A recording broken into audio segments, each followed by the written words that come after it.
What's going on, people? Myke C-Town here. Yeah, I didn't realize that we are like a month past the midpoint of the year, so I'm super late on this list. My sincere apologies, but here we are. This is going to be my top 20 albums of 2020 so far. But before we get into the list, I want to let you guys know that this video is being sponsored by CyberGhost VPN. CyberGhost VPN is one of the best VPN providers on the market, providing the best course of action if you want to keep all of your digital and online activities private and secure. And with the VPN, you also get access to content that may be blocked in your region. This includes content from streaming services such as Amazon Prime, Netflix, Hulu, Disney Plus, and more.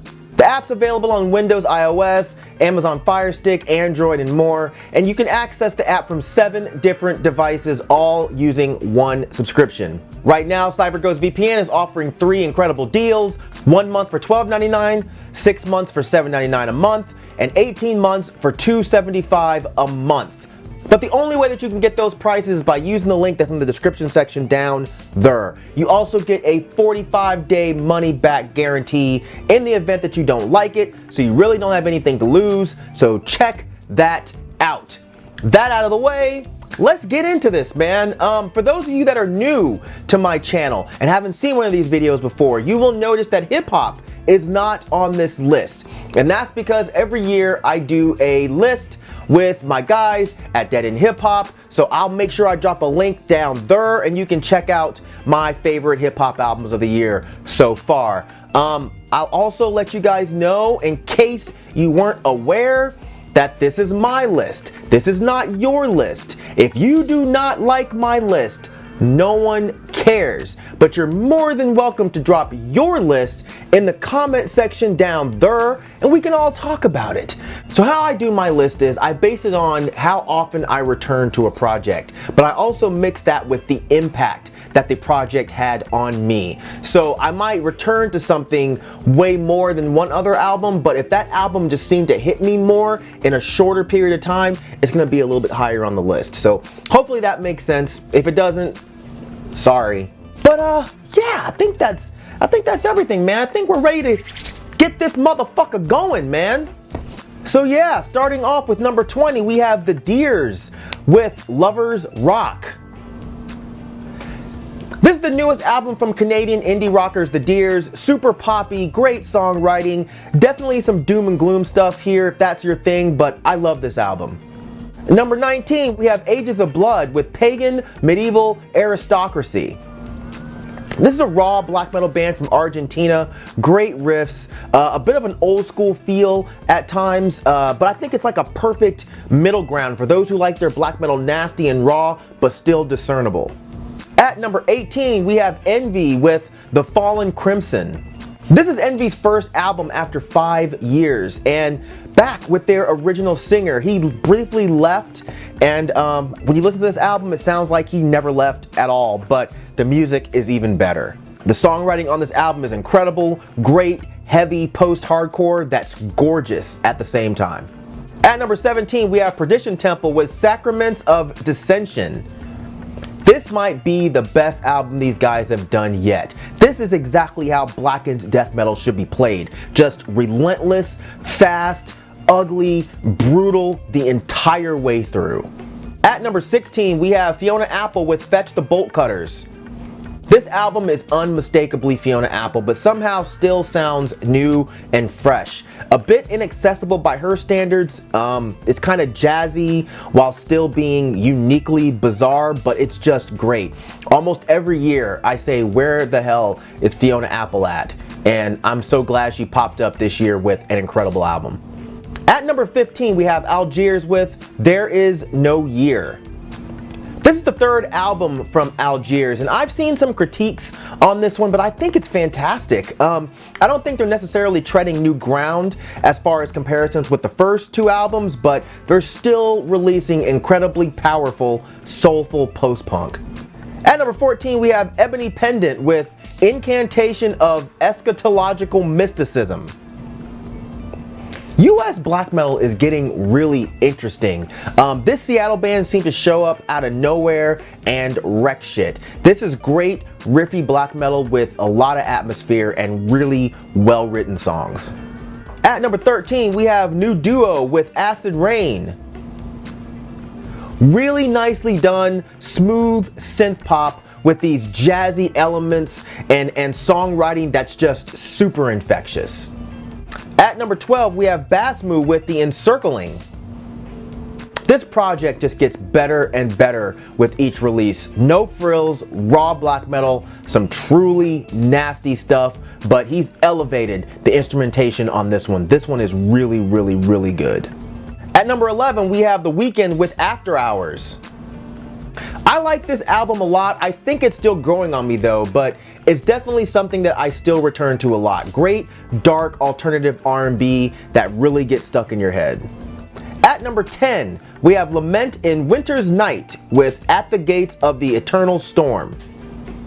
I got put onto this Australian black metal project earlier this year when I discovered the guy's other band, the name that I can't pronounce, that'll just stick right there, that one, yeah, Verosath, I think, but I love that album, and I kind of just dug around to see what else this guy had done, and this popped up, and it's super, super good, kind of mystical sounding black metal. Fairly straightforward, but still really well done. At number 9, we have Revenant Marquis with Youth in Ribbons. This band took some time to grow on me, but I'm all in now. You know, raw black metal from the UK.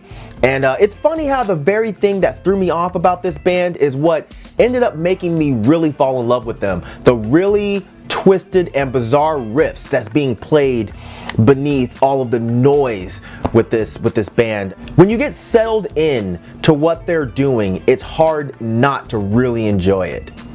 At number 8, we have Blood and Sun with Love and Ashes. This is even better than their last album. Blood and Sun's brand of neo-folk is really interesting. It's traditional in one sense, but it's also got these gothy and almost poppy sensibilities to it. At number 7, we have Lamp of Murmuur with the Burning Spears of Crimson Agony. This band showed up last year and has been beating the shit out of everyone ever since. Nothing too detailed to break down here. It's just really well done, kind of straightforward black metal. Cold, nasty, and pissed off. At number 6, we have Valo with Gothica Fennica Volume 1. I'm probably gonna lose some subs on this one, but fuck it, I don't care. I'm a total sucker for this stuff, man. This is Valo, who was the main singer and songwriter for the band Him, which is a band I found way back in 2001, and I've just loved them ever since. But regardless of who their audience is, they were really a great band. But their way of writing these cheesy love songs with this poppy version of this mixture of Black Sabbath and Typo Negative, it just really gets to me. But I feel like if you like Him, then you'll like this because there's really no difference at all. I'm not even sure why the hell he broke up the band Him to turn around and do this. I don't know, it just doesn't make any sense, but it's really good. At number 5, we have Mac Miller with Circles. I raved on and on and on about this on Dead End Hip Hop when we reviewed it, but I love this kind of alternative R&B mixed with pop that Mac Miller did on this album. It's really a brilliant listen, and it makes me very sad that he's no longer here and he can't see what this album has done for people. But yeah, this is a fantastic album. At number 4, we have Hank Von Hell with Dead. This is Hank Von Hell, who was the former vocalist from Turbo Negro, and Hank's last album, Egomania, was pretty much a continuation of the good era of Turbo Negro, but this one takes their brand of punk rock to a different area. It's more of a hard rock album, which wasn't what I was expecting, but I absolutely love it.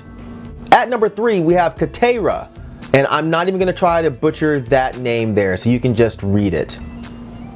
There, you read it? You done? All right, cool. So this is an absolutely phenomenal piece of work. It's brilliant. This is the 3rd full length that this Brazilian one-man black metal project has released in the past year, and all of the albums are incredible. But this one's on a different level. It's black metal, but played with mostly acoustic guitars.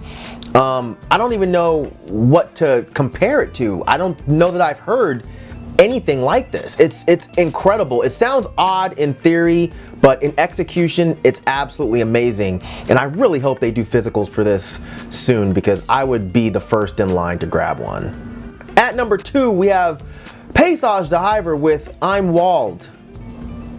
This one battled with Katera for the number 2 slot, but Paysage the Hiver can do no wrong in my opinion, man. And this is some of the best work that this project has done. 2 hours of freezing cold black metal that instantly sucks you in the second you hit play.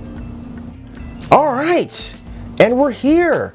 The number 1 album of 2020 so far is Spanish Love Songs with Brave Faces Everyone. Spanish Love Songs is a punk band that I got put onto a few years back with their album Schmaltz, which I really enjoyed, but this one is just so much better. It's the perfect album to listen to when you're an aging punk dude who just kind of hates the world. You know, perfectly describes me. The lyrics are highly relatable, the songwriting is superb, the vocals are fantastic. It just feels like an incredibly honest and heartfelt punk album, and I've seriously worn this shit out.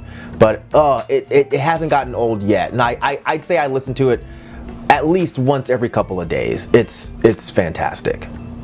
So that's gonna do it for this video. Hopefully you guys enjoyed this. As I said, be sure to drop your list down there and let me know what I've missed. And man, let me know what you guys are looking forward to the rest of the year, because it's been a great year for music so far, in my humble and worthless opinion. But yeah, that's gonna do it. As usual, thank you for living, thank you for loving, thank you for being you, and I'll see you guys next time. All right, peace out, boy.